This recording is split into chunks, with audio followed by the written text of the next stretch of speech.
5 years ago, Nixa hired John Perry as head coach, and each of the last 4 years, the team's record has improved.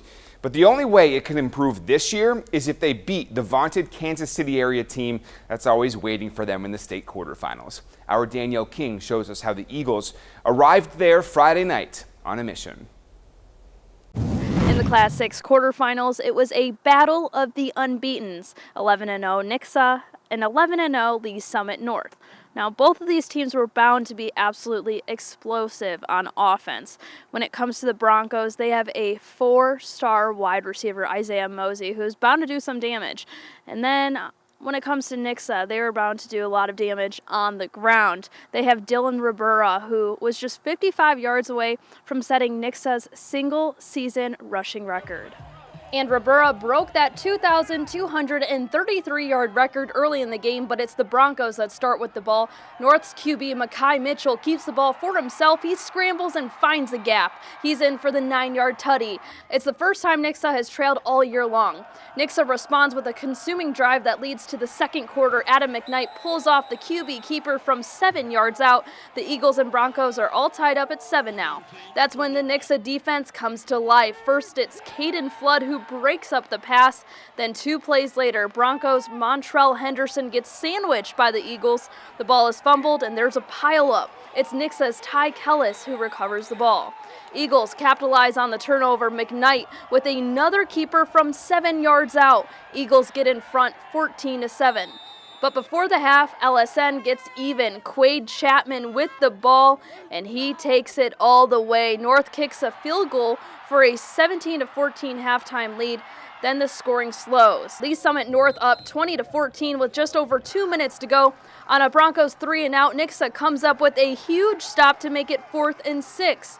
Lee Summit North punts the ball, and Nixa starts the drive on the 11. In the final 2 minutes, it is McKnight constantly finding Dylan Ribera with a quick handoff or pass. Eagles march down the field. At the 50, this time it is McKnight who uses his legs. He dodges defenders and makes a mad dash to the 20-yard line for the huge gain. But as he is tackled, he rolls his ankle. McKnight gets right back into action. The show must go on. Next play, final 10 seconds. McKnight fires it.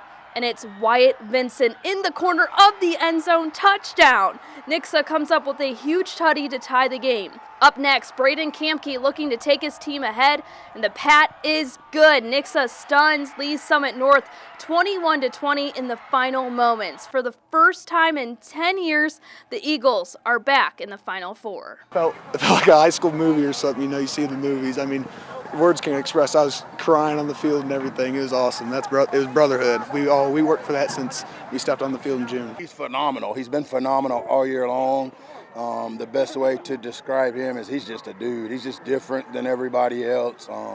Fantastic. We do a 2-minute drill about once a week, ones-on-ones, 2 minutes. We've not won that drill all year long. We got the ball with 2 minutes. I told Coach, hey, dude, it's our time. It's a 2-minute drill time, that we've not been great at. Let's go do it. And, man, we just freaking did it, man. It was awesome. Fantastic. Nixa's morale never was low. They knew they had it in the bag in that final 2 minutes and even in that final 10 seconds. Absolutely phenomenal. And if things can't get any better, they get the home field advantage as they'll host Kirkwood in the semifinal game. Reporting from Lee Summit for the Ozone, I'm Danielle King. That's right. Inject this in our veins because Nixa is going to be rocking on Saturday as they host Kirkwood with a trip to Columbia on the line. If they win, they get the winner of DeSmet Jesuit and Liberty in the state championship game.